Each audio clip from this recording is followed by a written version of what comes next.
ఈరోజు చాలా మంచి రోజు. ఎందుకంటే ఎప్పుడైతే భక్తులంతా కలిసి ఒక చోట గుంపుగా సంఘం చేస్తుంటారో అటువంటి రోజు ప్రతిరోజు కూడా పవిత్రమైన రోజు. హరి హరి బోల్. ఎందుకంటే నామ సంకీర్తనం అనేది అంత విశిష్టమైనది, అందులోనూ భక్తుల సాంగత్యం కూడా ఇంకా చాలా గొప్పది అనమాట. అందుకే మనకి ఈ హరినామం అనేది ఎవరో రాసిన కవి రాసిన పాట కాదు, ఎవరో ఒక కవి రాసిన పాట కాదు. ఎవరు తెచ్చారు ఈ మంత్రాన్ని మనకి? గోలోకేరా ప్రేమదన హరినామ సంకీర్తన. ఇది ఎక్కడి నుంచి వచ్చింది? ఏడుంది గోలోకం? ఏడుంది గోలోకం తెలుసా? గోలోకం అంటే తెలుసా? భూలోకం అంటే భూలోకం తెలుసా? తెలుసా? ఒక భూలోకం ఏడుంది? కింద ఉందా?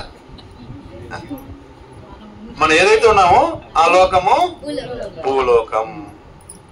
పైన ఉండేది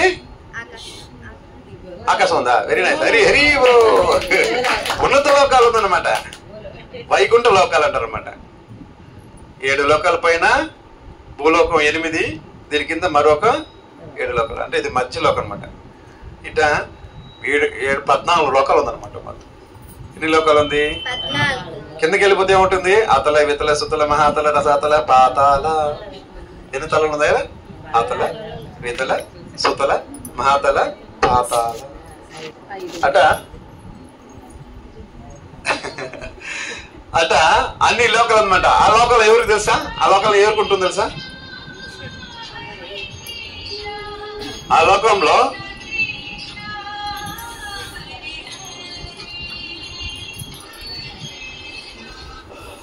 ఎవరుంటారు తెలుసా? ఎవరైతే హరినామం చేయలేదో అటువంటి వాళ్ళు ఆ లోకానికి పోతారంట. ఇదేం స్వామి ఇది? హరినామం చేయకపోతే ఆ లోకం పోతా ఉంటా అంటే నరకలో కలిగిపోతాం. ఎందుకు అంటే మనిషిని వాడు మనుసమతి ప్రకారం, మనిషిని సృష్టించింది ఎవరు? మనువు. అటువంటి మనువు మన కోసం ఒక బుక్ రాశాడనమాట. ఏం బుక్? ప్రేమ లేఖ కాదు, మను సమిత అని ఒక బుక్ రాశాడు. ఎందుకంటే మనుషులు ఇలా ఉంటేనే వాళ్ళు మనుషులని అనే కదా. టీవీని ఎలా ఫంక్షన్ అవుతుంది? దానికి ఒక బుక్ ఉంటుంది, అవునా కదా. ఫ్యాన్కి ఒక చిన్న పేపర్ ఇస్తారు ఇలా, దాన్ని మాన్యువల్ అంటారు, అంతే కదా. అలా ప్రతి వస్తువు కొన్నప్పుడు దానికి ఒకటి ఉంటుంది అనమాట. మనిషి కూడా ఒక మాన్యువల్ ఉంది. ఆ మాన్యువల్ ఏది? భగవద్గీత. అది కూడా మనం చదవం అనేసి ఇంకొక మను రాశారనమాట. ఎందుకంటే భగవద్గీత మనం అందరూ చదవదు, మనకు అర్థం కాదు కదా. అర్థం అవుతుందా? నువ్వు ఎప్పుడైనా చదివిన భగవద్గీత చూసావా? కనీసం చూసిన భగవద్గీత ఇలా ఉంటుందా? భగవద్గీత బుక్ ఎత్తుకరలేదు ఉందా? ఇది భగవద్గీత. జీవితంలో కనీసం చూద్దాం. ఏమిటిది? భగవద్గీత. కింద ఏముంది? యథాతథము. ఇది కేవలం ఇసుకెళ్ళని దొరుకుతుంది. భగవద్గీత 3000 టైప్ ఉంటుంది అన్నమాట. భగవద్గీత అందరూ రాస్తున్నారు, ఎవరికి అర్థమైంది వాళ్ళు రాస్తారు. కానీ గురు శిష్య పరంపరలో భగవద్గీత ఉండాలన్నమాట. ఆ మీదకి భగవద్గీత ఇది యథాతథము. ఈ భగవద్గీత ఏం చేస్తుందంటే మన తలలో రాతలు ఉంటుందంట. ఎవరైనా రాశారా? చదివినారా? ఎప్పుడైనా తలరాతలు చదివినారా? ఎవరైనా వచ్చా తలరాతలు చదవడం? తలరాతల్ని మార్చేస్తుందంట. ఏది మారుస్తుంది? భగవద్గీత మారుస్తుంది. ఎలా మారుస్తుంది అంటే ఎరైసర్ వేసి తుడుస్తుందా? ఎలా మారుస్తుంది?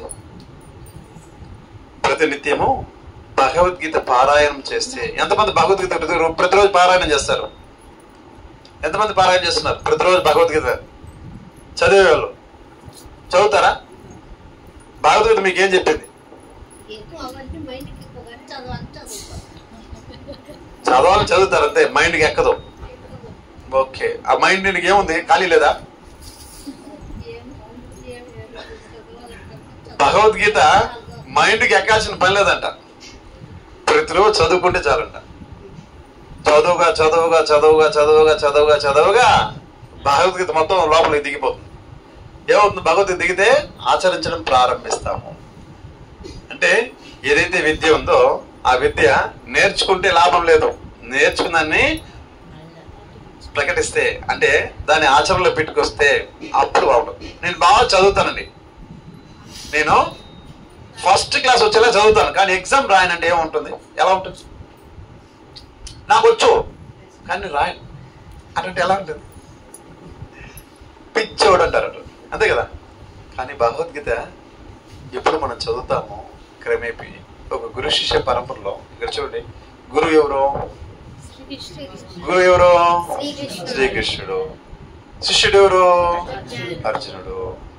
ఇక్కడ గురువు శిష్యుడు ఇలా ఆ భావంతో చదవాలి, అప్పుడు మనకి అర్థమవుతుంది. మనం ఎవరైనా చదువుకోవాలి, మనం గురువులా ఫీల్ అయిపోకూడదు, మనం శిష్యులాగా ఫీల్ అవ్వాలన్నమాట. శిష్యుడి పని ఏమి? గురువు ఏమి చెప్తే దాన్ని వినడం కాదు, ఆచరించడం. విని ఆచరించడం, వినడం మాత్రమే కాదు. అందరూ అట్టే అనుకుంటారు అనమాట. వింటారు, 2 చెవులు వింటాము, ఏం చేస్తారు? ఈ చెవులు విని ఈ చెవులు వదిలేస్తూ ఉంటారు అనమాట. ఈ చెవులు విని ఈ చెవులు వదిలేదానికి ఇది సినిమా పాట కాదు, ఇది భగవంతుడు పాడిన పాట. ఎవరు పాడిన పాట? శ్రీకృష్ణ భగవానుడు, దేవాది దేవుడు శ్రీకృష్ణ భగవానుడు. ఎందుకంటే శ్రీకృష్ణ భగవానుడు పూర్ణ పురుషోత్తముడు, మరొకరు భగవంతుడు కాదు అని భగవద్గీతలు చెప్పబడింది. అందుకే శ్రీకృష్ణ ఉవాచ అని చెప్పారా? శ్రీ భగవాను వాచ అని చెప్తారు. కాబట్టి అటువంటి భగవంతుడు ఏం చేశాడంటే మహాప్రభు రూపంలో మనకి అవతారం తీసుకున్నాడు. ఎందుకంటే భగవద్గీత చెప్పారనమాట, అది డీప్ సబ్జెక్ట్ అర్థం కాలేదు, జనాలు మారడానికి ప్రయత్నం చేయలేదు. అలా కాదు, వీళ్ళు సరదాగా తీసుకెళ్తాం వీళ్ళని అంటే ఒత్తిడి చేసే, ఓ చదువు అంటే పిల్లలకి విసుకొస్తుంది అనమాట. నువ్వు చదివితే నేను ఐస్ క్రీమ్ తీసిస్తాను, ఏం చేస్తారు? చదువుతారు కదా. చదివితే నీకు చాక్లెట్ కొనిస్తా, ఓకే. నువ్వు గంట చదువుతానంటే నీకు ఒక అర్ధగంట ఫోన్ ఇస్తా అంటే అప్పుడు చదువుతారు కదా. ఫోన్ కోసం చాలా గొడవ. ఇప్పుడు ఐస్ క్రీమ్ కూడా మానేస్తున్నారు, కానీ ఫోన్ వదలేకపోతున్నారు కదా. ఫోన్ లేకపోతే పిచ్చి పట్టుకుంటుంది. కాబట్టి పిల్లలు కూడా, చిన్న పిల్లలు కూడా సందమామ రావే జాబిల్లి రావినో ఫోన్ ఇందానైనా దీనికి ఏం కావాలి పెట్టుకుని వాడు చిన్న పిల్లలు అన్ని ఓపెన్ చేస్తారు. మొన్న ట్రైన్లో ప్రయాణం చేస్తుంటే 2 సంవత్సరాల పాప యూట్యూబ్ ఆన్ చూపించుకుంటే ఏదో పాట పెట్టిందే, ఇట్టనే బొంబాయికి రాను అది పాట ఇటు అంటుంది, ఇటు వేస్తుంది, ఇటు అంటుంది. ఆ పాప కూడా 2 సంవత్సరాలు చిన్న బిడ్డ, ఆడబిడ్డ. మేము ఫోటో కూడా తీసుకొచ్చిన ఆ బాబుని, బాగా క్లోజ్ అయినా ఆ బాబు. మాకు టైం పాస్ కల జపం అయిపోయింది, ఏం చెప్పు కూర్చుంటాం. ఇక్కడ భగవద్గీత మనం నేర్చుకోవడం ద్వారా, అంటే ఆచరించడం ద్వారా మన మనసు కోమలం అవుతుంది. మన మనసులో ఎవరెవరు ఉంటారు మన మనసులో?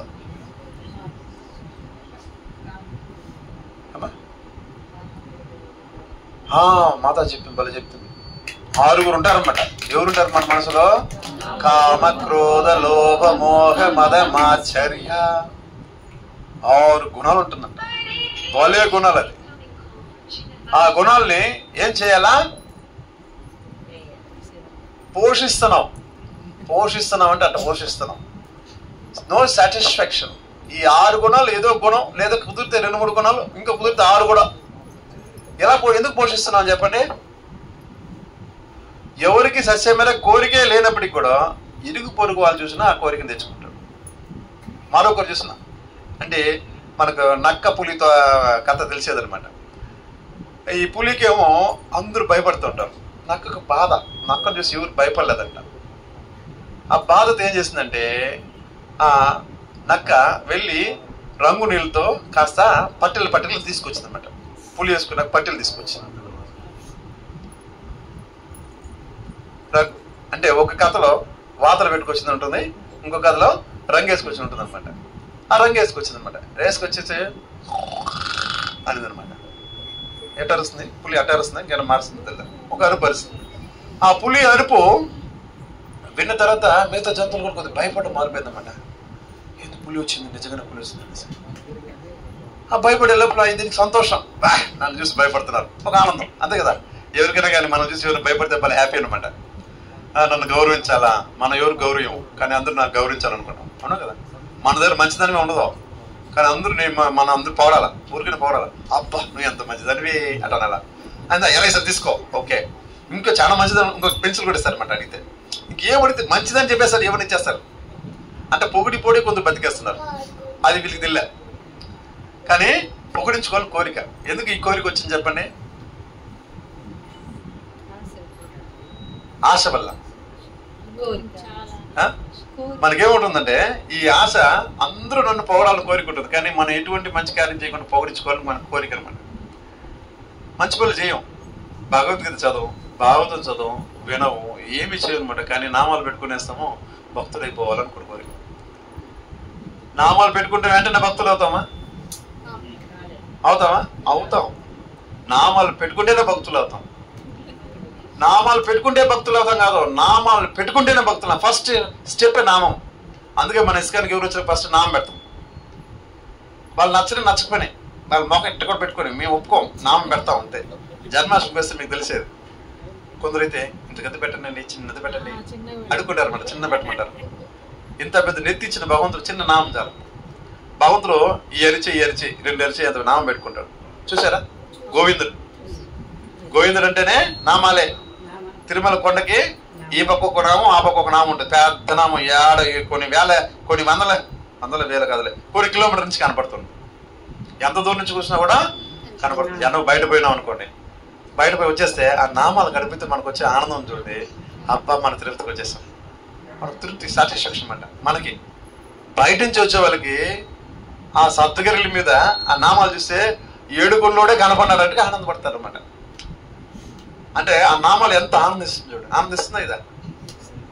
అక్కడ కొండ మీద ఉండే నామమే ఆనందం ఇస్తే, మన నుదుటి మీద నామం మనకి ఆనందం కదా ఇస్తుంది, చాలా ఇస్తుంది. కానీ మనం ఏం చేస్తుంటే ఆ సిగ్గు, ఏం సిగ్గు అంటే పనికిరాని సిగ్గుని పెట్టుకుంటాం అనమాట. దేనికి సిగ్గుపడాలి, దానికి సిగ్గుపడవు. మందు తాగాల, అది తప్పుడు పని, దాన్ని సిగ్గుపడేలా మందు తాగుతాం. ఎలా తాగుతాం అంటే దీని ఛాంపియన్, దీన్ని తాగేవాడు గొప్పవాడు అని చెప్పుకుంటాం. మాంసం, భక్ష్యం, వ్యభిచారం, జోదం అన్ని ధైర్యంగా చేస్తాం, సిగ్గు లేకుండా చేస్తాం. దేనికి సిగ్గుపడతాము? తిలకం ధరించి దాన్ని సిగ్గుపడతాం. హరే కృష్ణ హరే కృష్ణ హరే కృష్ణ కృష్ణ కృష్ణ హరే హరే, హరే రామ రామ రామ హరే. వైష్ణవులకు స్వాగతం, సుస్వాగతం. హరి హరి బోల్. ప్రభు గారు బెంగళూరు నుంచి వచ్చేస్తున్నారు. ఈరోజు మన ప్రముఖ అతిథి ఆయన శ్రీనివాసుడికి అతిథి అనమాట. ఎవరైతే శ్రీనివాసుడి దగ్గరికి వస్తాడో, ఎవరైతే వెంకటేశ్వరుని దర్శనం చేసుకునేందుకు వస్తారో అటువంటి వాళ్ళు చాలా చాలా గొప్ప వాళ్ళంట, మునులు ఋషుల్లాగా. వాళ్ళని ఆ రకంగా మనం ఆహ్వానించాలా, ఆ రకంగా వాళ్ళని మనం వర్షిప్ చేయాలి. ఎందుకంటే వీళ్ళంతా వైష్ణవులు అనమాట. వైష్ణవుని మనం ప్రేమించాలా, గౌరవించాలా. హరే కృష్ణ. కాబట్టి ప్రభు ఆ ప్రసాదం గర్పే हो गया इधर तक ప్రభువులు అన్ని దివ్యక్షేత్రాలు దర్శనం చేసుకోవాలని స్థితి అన్ని తిరిగి వస్తున్నారు. వాళ్ళకి మన హరి హరి బాబు మన గురుదేవుల ఆశీస్సులతో, ఎవరైతే జయపదాసం గురు మహారాజు యొక్క ఆశీస్సులతో అటువంటి వైష్ణవులు మన తిరుపతికి వస్తారు. మన తిరుపతి ఉండడమే నిజంగా మన భాగ్యం, పూర్వజమున సుకృతం అనమాట. హరి హరి బాబు. ఎందుకంటే ఇటువంటి భక్తులు మనం తరచూ వస్తూ ఉంటారు, మనకు అనుగ్రహం ఆశీస్సులు ఇస్తూ ఉంటారు అనమాట. ఎప్పుడైతే ఒక వైష్ణవుడు ఒక మహాకృప మనకు వచ్చిందంటే మనం మహారోహం పోతుంది అనమాట. మన అందరూ కూడా మహారోగం ఉంటుంది. ఏం చెప్పండి? హరి బోల్. మహారోగం పట్టుకుంది మన అందరికి. ఏ రోగం అది? భవరోగం. భవరోగం ఎలా పోతుందంటే కేవలం వైష్ణవులకు కృప చేత పోతుంది భవరోగం. భవరోగం అంటే ఏమి?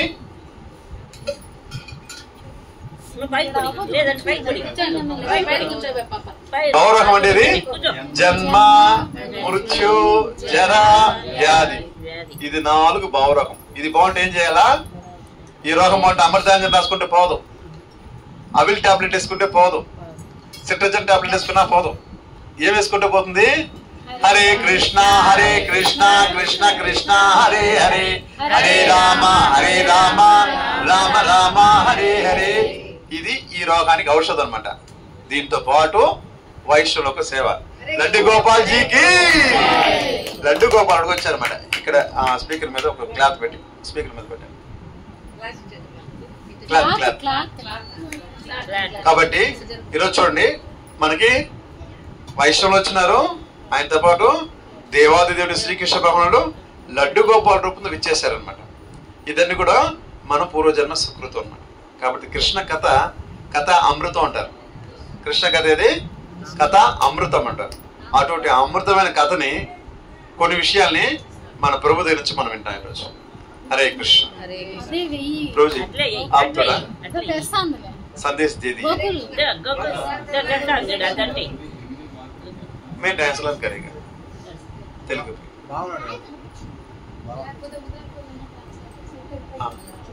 ट्रांसलेट मिल जाएगा. उधर प्रभु जी, प्रभु చెప్తారు, ట్రాన్స్లేట్ చేయండి. हरे कृष्णा. हरे कृष्णा. हरे कृष्णा. मैं तेलुगु नहीं जानता हूँ. सीनियर है, ಕನ್ನಡದಲ್ಲಿ ಹೇಳ.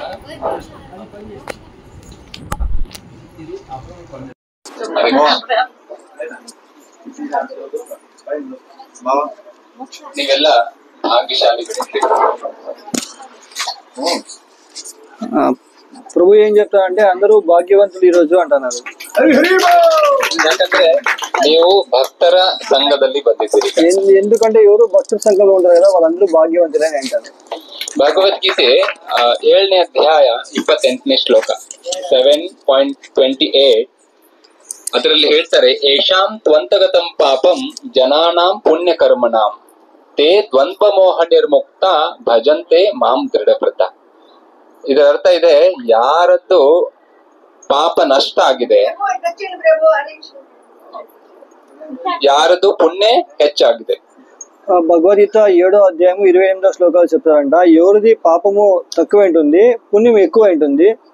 ತೇ ದ್ವಂದ್ವ ಮೋಹನಂ ಅಂದ್ರೆ ಅವರು ಯಾರ್ದು ಪಾಪ ನಷ್ಟ ಆಗಿದೆ, ಯಾರ್ದು ಪುಣ್ಯ ಹೆಚ್ಚಾಗಿದೆ, ಅವರು ಭಜಂತೆ ಮಾಂ ದೃಢವ್ರತ ಅಂದ್ರೆ ಶ್ರೀಕೃಷ್ಣನ ಭಜನೆ దృఢತೆಯಿಂದ ಮಾಡಬಹುದು. ఎవరైతే ఇప్పుడు మనం కృష్ణుని భజన దృఢంగా చేస్తాం కదా, వాళ్ళు ఎవరప్ప అంటే ఎవరైతే పాప కర్మలు తక్కువ చేసుకుంటారో పుణ్యకర్మలు ఎక్కువ చేసినారు కదా, వాళ్ళకి మాత్రమే భక్తి అనేది దృఢంగా ఉంటుంది అని అంటున్నారు. ಆ ಕಾರಣದಿಂದ ನೀವೆಲ್ಲರೂ పుణ్యవంతరిద్దరి, పాప నಷ್ಟ ఆಗಿದೆ. సో ఇక్కడ ఎవరందరూ మనం క్లాస్ వింటారు కదా, వాళ్ళంతా పుణ్యవంతులు. ఎందుకంటే అందరిది పాపం నష్టమైంది, అందుకే ఈ పుణ్య అవకాశం దొరికింది అని అంటారు. ಅದಕ್ಕೆ ನಮ್ಗೆ ಭಕ್ತರ ಸಂಘ ಸಿಕ್ಕಿದೆ, ಭಗವತ್ ಸಂಘ ಸಿಕ್ಕಿದೆ. ಅದಕ್ಕಾಗಿ ಇನ್ನೊಂದ್ ಕಡೆ ಹೇಳ್ತಾರೆ, ಬಹುನಾಂ ಜನ್ಮ ನಾಮಂತೆ ಜ್ಞಾನವಾನ್ ಮಾಂ ಪ್ರಪದ್ಯತೆ ವಾಸುದೇವ ಸರ್ವಮಿತಿ ಸ ಮಾತ್ಮ ಸುದುರ್ಲಭ. ಅಂದ್ರೆ ನಮ್ಗೆ ಭಗವಂತ ಹೇಳ್ತಾನೆ, ಬಹಳ ಜನ್ಮ ಆದ್ಮೇಲೆ ನಮ್ಗೆ ಭಗವಂತ ಶ್ರೀ ಕೃಷ್ಣನೇ ದೇವರು ಅಂತ ಹೇಳಿ ಗೊತ್ತಾಗತ್ತೆ. ಅಂತ ಮಹಾತ್ಮ ದುರ್ಲಭ, సుదుర్లభ ಅಂತ ಹೇಳ್ತಾ ఇದ್ದಾರೆ. సో నార్మల్ గా ఎవరికైనా కానీ బహునాం జన్మనాం అంటే ఎన్నో జన్మలు తీసుకుంటేనే, ఇదే జన్మలో కాదు, ఇలాంటివి ఎన్నో జన్మలు తీసుకుంటే తప్ప భగవంత కృష్ణనే దేవుడు పరమాత్మ దేవతం పరమ పురుషు అని తెలుస్తుంది. ప్రతి ఒక్కరికి అది అర్థమైలే. సో మనం ఇప్పటికే ఎన్నో జన్మలు తీసుకున్నామని దీని నుంచి అర్థం చేసుకోవాలా, దాని వల్లనే ఇప్పుడు అర్థమైంది. సో ఇది సుకృతం అని అర్థం చేసుకోవాలి. ಇನ್ನೊಂದ್ ಕಡೆ ಶ್ರೀಕೃಷ್ಣ ಹೇಳ್ತಾರೆ 7ನೇ ಅಧ್ಯಾಯ 3ನೇ ಶ್ಲೋಕದಲ್ಲಿ, ಮನುಷ್ಯಾನಾಂ ಸಹಸ್ರೇಷು ಕಶ್ಚಿತ್ ಯತತಿ ಸಿದ್ಧಯೇ ಯತತಾಮಪಿ ಸಿದ್ಧಾನಾಂ ಕಶ್ಚಿನ್ ಮಾಂ ವೇತಿ ತತ್ವತಃ. ಇದರ ಅರ್ಥ, ಬಹಳ ಸಾವಿರಾರು ಜನರಲ್ಲಿ ಒಬ್ರು ಮಾತ್ರ ಇಲ್ಲಿಗೆ ಬರ್ಬೋದು. ನೋಡಿ, ತಿರುಪತಿಲಿ ಇಷ್ಟು ಜನ ಇದ್ದಾರೆ. ನಿಮ್ಮ ಏರಿಯಾದಲ್ಲಿ ಯಾವ ನಗರ ಇದು? ರಾಮಚಂದ್ರ ನಗರದಲ್ಲಿ ಬಹಳಷ್ಟು ಜನ ಇದ್ದಾರೆ. ಆದ್ರೆ ಇಲ್ಲಿ ಎಷ್ಟು ಜನ ಇದ್ದಾರೆ? ಸ್ವಲ್ಪ. ಅಂದ್ರೆ ಸಾವಿರದಲ್ಲಿ ಒಬ್ರು ఇದ್ದಾರೆ ಇಲ್ಲಿ. సో నార్మల్ గా ప్రభు ఏం చెప్తా అంటే, ఇప్పుడు ఈ తిరుపతిలో ఎన్నో లక్షల మంది ఉన్నారు. అంతమంది ఉన్నప్పటికీ ఇంతమంది కృష్ణుని ఒక కథ వింటున్నారు అంటే ఎవరికో కొంతమంది అదృష్టశాలికి మాత్రమే ఇది చెప్తుంది. ఎందుకంటే ఇప్పుడు కూర్చున్నారు కదా, ఈ ప్రకారం మీ రామచంద్ర నగర్ లో ఎంతో మంది ఉన్నారు, అయితే ఎవరు వింటాలే. సో సహస్రాలు అంటే 1000 మందిలో 1000 మందిలో కొంతమందికి మాత్రమే ఈ అవకాశం చెప్తుంది అని. ಅಂತ ನಿಮ್ಮ ಯಾರು ಬಂದಿದ್ದೀರಾ ಅಂತ 1000ರಲ್ಲಿ ಒಬ್ರು ಇನ್ನೂ ಇಂಟ್ರೆಸ್ಟ್ ತಗೊಂಡು ಭಕ್ತಿ ಸೇವೆ, ಯಾರು ಹರಿನಾಮ್ ತಗೊಳ್ತಾ ಇದ್ದಾರೆ, ಇನ್ನೂ ಭಕ್ತಿ సేవ ಹೆಚ್ಚು ಮಾಡ್ಲಿಕ್ಕೆ ఇచ్చే పడతా ఇದ್ದಾರೆ, అంతವರು దుర్లభ ಅಂತ ಹೇಳ್ತಾ ఇದ್ದಾರೆ. దాంట్లో కూడా 1000 మందికి ఒకరు భగవంతుని కథ వినడానికి కొంచెం ఇంట్రెస్ట్ చూపిస్తారు. సో ఇట్లా ఇంట్రెస్ట్ చూపించే వాళ్ళలో కూడా కొంతమంది మాత్రమే ఇంకా ముందుకు పోయేదానికి ఇంట్రెస్ట్ చూపిస్తారు. సో వాళ్ళు కొంచెం దుర్లభం, అంటే అట్లా వాళ్ళు భక్తి చేసేది కొంచెం కష్టం. అయితే భక్తి చేస్తే వాళ్ళకి ప్రయోజనం ఖండితంగా ఉంటుంది అని చెప్తాను. ಭಕ್ತಿ ಬಹಳ ಸರಳ ಇದೆ. ಭಕ್ತಿ ಬಹಳ ಸರಳ. ಕೇವಲ ಹರಿನಾಮ ತಗೊಂಡ್ರೆ ಸಾಕು. భక్తి అనేది చాలా పెద్ద కష్టమేం లేదు, అది చాలా సింపుల్ అంటారు. ఎట్లా సింపుల్ అంటే మనం కనీసం హరినామం జపం చేస్తే చాలు, వేరే ఏమీ అవసరం లేదు అంటున్నారు. ಯಾಕಂದ್ರೆ ಹಿಂದಿನ ಯುಗದಲ್ಲಿ ಬಹಳಷ್ಟು ತಪಸ್ಸೆ ಮಾಡ್ತಾ ಇದ್ರು. ಸತ್ಯಯುಗದಲ್ಲಿ ಕೃತೇಧ್ಯಾಯಿತು ವಿಷ್ಣು, ತ್ರೇತಾಯಾಮ್ ಯಜತೌ ಮುಖೈ, ದ್ವಾಪರೆ ಪರಿಚರ್ಯಾಯಾಮ್ ಕಲೌ ತದ್ ಹರಿ ಕೀರ್ತನ. ಸತ್ಯಯುಗದಲ್ಲಿ ಧ್ಯಾನ ಮಾಡ್ತಾ ಇದ್ರು. 60,000 ವರ್ಷ, 80,000 ವರ್ಷ ಧ್ಯಾನ ಮಾಡ್ತಾ ಇದ್ರು, తపస్సే ಮಾಡ್ತಾ ఇದ್ರು. సో ఈ కలియుగంలో ప్రభు భక్తి చేసేదానికి ఒకే ఒక మార్గం చాలా సులభం అంటున్నారు. ఏమది అంటే భగవంతుని నామం జపం చేసేది. ఎందుకు ఇది మాత్రమే సాధ్యం అంటే 4 యుగాలు ఉన్నాయి. 4 యుగాలకి ఒక యుగ ధర్మం అని ఉంటుంది కదా. సో సత్యయుగంలో ఏమప్ప యుగ ధర్మం అంటే తపస్సు చేసేది. అప్పుడు వాళ్ళు 60,000 సంవత్సరాలు తపస్సు చేశారు, కొంతమంది 80,000 సంవత్సరాలు కూడా తపస్సు చేశారు. ತ್ರೇತಾಯಾಮ್ ಯಜತೋ ಮುಖೈ. ತ್ರೇತಾಯುಗದಲ್ಲಿ ದೊಡ್ಡ ದೊಡ್ಡ ಯಜ್ಞಗಳನ್ನ ಮಾಡ್ತಾ ಇದ್ರು. ಯಜ್ಞ 2x2 ಫೀಟ್ ಇರ್ಲಿಲ್ಲ. ಅದು ಈಗ ಕುರುಕ್ಷೇತ್ರ ನಾವು ನೋಡಬಹುದು. ಕುರುಕ್ಷೇತ್ರ ಆ ಸಮಯದಲ್ಲಿ ಒಂದು ಯಜ್ಞ ಕುಂಡ ಆಗಿತ್ತು. ಅದರಲ್ಲಿ 18 ಅಕ್ಷೋಹಿಣಿ ಸೈನ್ಯ ಇತ್ತು. ಅಂತದ್ದು ಒಂದು ಕುಂಡ ಆ ಸಮಯದಲ್ಲಿ ಇತ್ತು. సో ప్రభు చెప్పారు సత్యయుగంలో తపస్సు చేస్తుంది 60,000. నెక్స్ట్ త్రేతాయుగంలో ఏమొస్తుంది, యజ్ఞ యాగాదిగా చేస్తుంది. యజ్ఞం అంటే మనం హోమకుండం చేస్తాం కదా. మనం హోమకుండం అంటే ఆర్డర్ ఇస్తే ఒక 2x2 2 ఫీట్ కి 2 ఫీట్ ఇస్తారు. యాక్చువల్లీ యజ్ఞం చేసేది అంటే అట్లా కాదు. యజ్ఞకుండ మంచిది కావాలా. ఎంత నింది యజ్ఞకుండ అంటే కురుక్షేత్రం ఉంది కదా, మీరు విన్నారు కదా. ఆ కురుక్షేత్రం అది ఒక యజ్ఞకుండ. 18 అక్షోహిణి సైన్యాలు అంటే లక్షలాది మంది నిలబడుకునే జాగా ఉంది కదా, ఆ జాగా అంతా కలిపి ఒక యజ్ఞకుండ. అట్లా ఉండాలి యజ్ఞకుండ అంటే. అప్పుడు యజ్ఞం చేయాలని అంటారు. ಆತರ ಆ ಸಮಯದಲ್ಲಿ ಬ್ರಾಹ್ಮಣರು ಉಚ್ಚಾರಣೆ ಮಾಡಿ ಯಜ್ಞಗಳನ್ನ ಮಾಡ್ತಾ ಇದ್ರು. ತುಪ್ಪನೂ ಸರಿ ಇತ್ತು. ಈಗ ಎಲ್ಲ ತುಪ್ಪ ಬರೋ ಚರ್ಬಿದಿಂದ ತುಪ್ಪ ಬರುತ್ತೆ. సో అప్పుడు అట్లా యజ్ఞకుండంలో హోమం చేస్తే ఫలితం ఉంటాండి. అప్పుడు బ్రాహ్మణులు కరెక్ట్ గా ఉంటాండ్రి. మళ్ళా దానికి యూజ్ చేసే నెయ్యి కూడా పదార్థాన్ని కరెక్ట్ గా ఉంటాండి. ದ್ವಾಪರೆ ಪರಿಚರ್ಯಾಯಾಮ್ ಅರ್ಥಾತ್ ದ್ವಾಪರ ಯುಗದಲ್ಲಿ ಭಗವಂತನ ಅರ್ಚ ವಿಗ್ರಹ ಸೇವೆಗಳನ್ನ ಮಾಡ್ತಾ ಇದ್ರು. ದಿನಕ್ಕೆ 8 ಸಾರಿ ಸ್ನಾನ ಮಾಡ್ತಾ ಇದ್ರು. ద్వాపరయుగం వచ్చేపాటికి విగ్రహాధన చేయాలి కదా. విగ్రహాధన అంటే కరెక్ట్ గా చేయాల. కనీసం అంటే దినానికి 8 సార్లైనా స్నానం చేసి విగ్రహాన్ని చేయాలంట. ఈ 1 సారి స్నాన ಮಾಡೋದು ಕಷ್ಟ ಆಗಿದೆ. అయితే ఇప్పుడు మనకి కనీసం ఒకసారి స్నానం చేసేది కూడా కష్టమే ఉంది. ಅದಕ್ಕಾಗಿ ಅಲ್ಲಿ ನಾನು ಬೋರ್ಡ್ ನೋಡ್ತಾ ಇದ್ದೆ ಇವತ್ತು ನಾವು ದೇವಸ್ಥಾನಕ್ಕೆ ಹೋದಾಗ, ದಿನಕ್ಕೆ 1 ಸಾರಿ ಅದು ಸ್ನಾನ ಮಾಡಿ ಅಂತ. ఈ రోజు అప్లైకుండా దేవస్థానం పోయింది కదా, అప్పుడు కొన్ని టీటీడీ వాళ్ళు ఇన్స్ట్రక్షన్ రాసిండ్రి. దాంట్లో హిందువులు అయిన వాళ్ళు కనీసం వాళ్ళు ఒకసారైనా దినానికి స్నానం చేయడం రాసింది. అది కూడా కష్టమే ఇప్పుడు అని. ಕಲವು ತದ್ ಹರಿ ಕೀರ್ತನ. ಕಲಿಯುಗದಲ್ಲಿ ಕೇವಲ ಹರಿ ಕೀರ್ತನೆ ಮಾಡಿದ್ರೆ ಏನು ಮಾಡಿ 1,00,000 ವರ್ಷ ನಾವು ತಪಸ್ಸೆ ಮಾಡಿದ್ದು, ಯಜ್ಞಗಳನ್ನ ಮಾಡಿದ್ದು ಅಷ್ಟೇ ಫಲ. ದ್ವಾಪರ ಯುಗದಲ್ಲಿ 8 ಸಾರಿ ಸ್ನಾನ ಮಾಡಿ ಅರ್ಚ ವಿಗ್ರಹ ಸೇವೆ ಮಾಡಿದ್ದು ಅಷ್ಟೇ ಫಲ ಈಗ ಸಿಗತ್ತೆ. సో కలవుతుంది హరికథ అంటే కలియుగంలో హరికీర్తన భజన చేస్తే నామస్మరణ చేస్తే చాలు అంటారు. ఎందుకంటే సత్యయుగంలో 80,000 సంవత్సరాలు తపస్సు చేసి ఏం ఫలాన్ని వాళ్ళు అనుభవిస్తాను, ఏం ఫలం వస్తానో, త్రేతాయుగంలో యజ్ఞ యాగాదిగా చేస్తే ఏం ఫలం వస్తానో, అదే తర్వాత ద్వాపర యుగంలో 8 సార్లు స్నానం చేసి విగ్రహారాధన చేస్తే ఏం ఫలం వస్తానో అంతే ఫలమే. దాంట్లో ఏమీ హెచ్చు తక్కువ లేదు. సేమ్ ఫలము కలియుగంలో భగవంత నామ స్మరణ చేస్తే వస్తుంది అంట. ಕಲವು ತದ್ ಹರಿಕಿದ. ತದ್ ಈ ಶಬ್ದದ ಅರ್ಥ ಅಷ್ಟೇ ಫಲ ನಮ್ಗೆ ಸಿಕ್ಕುತ್ತೆ. కలవుతుంది హరికీర్తన అంటే సత్యయుగంలో త్రేతాయుగంలో ద్వాపరయుగంలో ఏమి మనకి ఫలం వస్తుంది కదా, అదే ఫలమే ఈ కలియుగంలో వస్తుంది అని చెప్తాను. ಅದೇ ಸ್ಕಂದದಲ್ಲಿ ಭಾಗವತದ ಅದೇ ಸ್ಕಂದದಲ್ಲಿ ಇನ್ನೊಂದು ಕಲೇರ್ ದೋಷ ನಿಧೇ ರಾಜನ್ ನಸ್ತಿ ಏಕೋ ಮಹಾನ್ ಗುಣ ಕೀರ್ತನಾತ್ ಏವ ಕೃಷ್ಣಸ್ಯ ಮುಕ್ತ ಸಂಗಂ ಪರಂ ವ್ರಜೆ. ಅರ್ಥಾತ್ ಕಲಿಯುಗದಲ್ಲಿ ಬಹಳ ದೋಷಗಳಿವೆ. ಯಾರಿಗೆ ಅಷ್ಟು ಭಕ್ತಿ ಮಾಡ್ಲಿಕ್ಕೆ ಅಥವಾ ಅಷ್ಟು ಬಹಳ ಅನಾನುಕೂಲ ಇದೆ. ಕಲೇರ್ ದೋಷ ನಿಧೇ ರಾಜನ್, ನಿಧಿ ಇದೆ, ದೋಷದ ನಿಧಿ ಇದೆ ಕಲಿಯುಗದಲ್ಲಿ. సో మళ్ళీ ఇంకో శ్లోకంలో కలే దోష నిధి రాజన్ అస్తి ఏహో ఒక మహాగుణ అని ఒక శ్లోకంలో మళ్ళీ చెప్తారు. ఇప్పుడు ఒక నిధి, బంగారు నిధి అంటే ఫుల్ బంగారు ఉంటుంది, వెండి నిధి అంటే వెండి ఉంది. అయితే కలోతద్ అంటే ఈ కలియుగంలో అంటే కలోతద్ హరికీర్తన, దాంట్లో దోషం ఉంది. దోషాలది నిధి ఎడపోయింది అంటే కలియుగంలో ఉంది, అంటే ఈ ఉత్త దోషాలే ఉంటాయని. ಅಸ್ತಿ ಏಕೋ ಮಹಾನ್ ಗುಣ, ಏಕ್ ಮಹಾನ್ ಗುಣ್, ಒಂದು ಮಹಾನ್ ಗುಣ ಇದೆ, ಅದು ಕೀರ್ತನೆ. ಕೀರ್ತನಾತ್ ಏವ ಕೃಷ್ಣಸ್ಯ, ಕೃಷ್ಣನ್ ಕೀರ್ತನೆ ಒಂದೇ ಮಹಾನ್ ಗುಣ ಇದೆ కలియుగದಲ್ಲಿ. అయితే ఇన్ని నిధి ఉంది కదా, ఇది పాప నిధి అని అనుకోవచ్చు. సో అస్తి ఏకో మహాగుణ అంటే ఒకే ఒక మంచి గుణం, ఉపాయం ఉంది. ఏమప్ప అంటే అదే హరి కీర్తన అని అంటారు. ಹರಿ ಕೀರ್ತನೆ ನೀವು ಬಹಳಷ್ಟ ಹೇಳಿದಿರಿ. ಏನ್ ಅನ್ಬೇಕು ನಾವು? ಈ ಹರೇ ಕೃಷ್ಣ ಮಹಾಮಂತ್ರ ಹೇಳ್ತೀವಿ, ಇದನ್ನೇ ಯಾಕೆ ಹೇಳ್ಬೇಕು? సో ఎందుకు హరే కృష్ణ కీర్తన, హరే కృష్ణ మహామంత్రమే జపం చేయాలి అంటే ఈ కలియుగంలో ಪ್ರತಿಯೊಂದು ಯುಗಕ್ಕೆ ಒಂದೊಂದು ಮಂತ್ರಗಳನ್ನ ಹೇಳಿದೆ. ಆದ್ರೆ ಕಲಿ ಸಂತರಣ ಉಪನಿಷತ್ತಿನಲ್ಲಿ ಹರೇ ಕೃಷ್ಣ ಕೃಷ್ಣ ಕೃಷ್ಣ ಹರೇ ಹರೇ, ಹರೇ ರಾಮ ರಾಮ ರಾಮ ಹರೇ ಹರೇ इति, अर्थात इति षोडशकं नाम कलि कल्मषनाशनम नातः परतरोपाय सर्ववेदेषु दृश्यते. ಅಂದ್ರೆ ಇದೇ ಮಂತ್ರ, ಇತಿ ಅಂದ್ರೆ ಇದೇ ಮಂತ್ರ, ಇದೇ ಹರೇ ಕೃಷ್ಣ ಮಂತ್ರ. ಇತಿ ಷೋಡಶಕಂ ಅಂದ್ರೆ 16 అక్షರದ మంత్ర.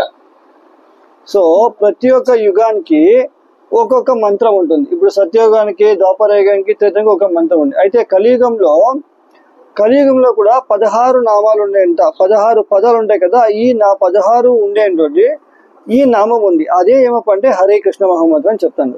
ಸರ್ವ ವೇದೇಷು ದೃಶ್ಯತೆ, ಎಲ್ಲ ವೇದಗಳು ಇದನ್ನ ಹೇಳ್ತವೆ.